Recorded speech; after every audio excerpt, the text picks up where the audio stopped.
So here we're talking about class composition. And what is class composition?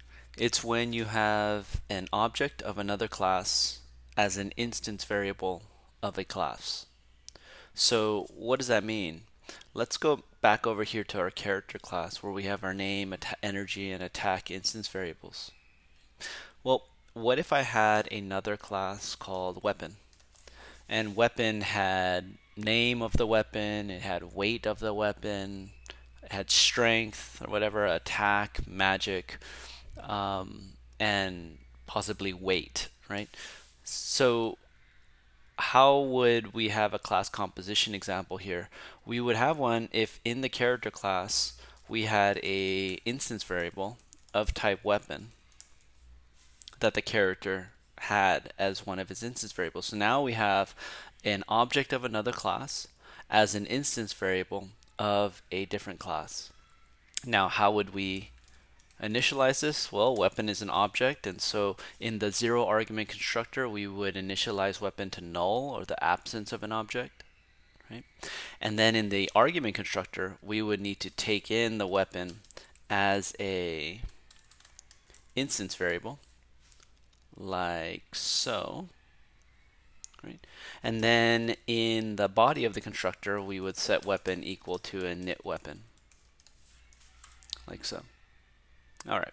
Now, what about another example? What if we had a class called potion?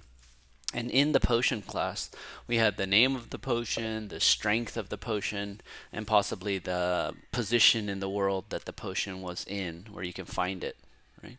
Then over here in the character class, what we could do is we could say private potion bracket bracket potions. Right?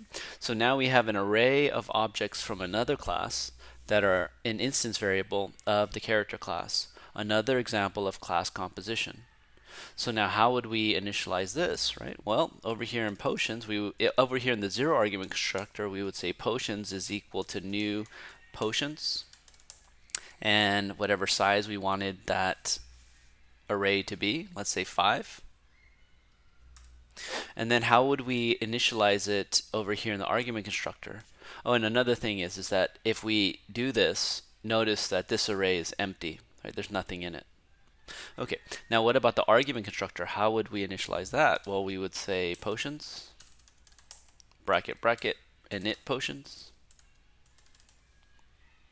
Right? And then down here, we would say, okay, well, potions is equal to init potions. So when using the argument constructor, we would need to give it a name, energy level, attack. We would need to give it a weapon object. And then we would also need to give the call to the constructor an array of potions. Right? That way, the potions instance variable can be set to equal to the array of potions. And so this is an example of class composition and how you would implement it.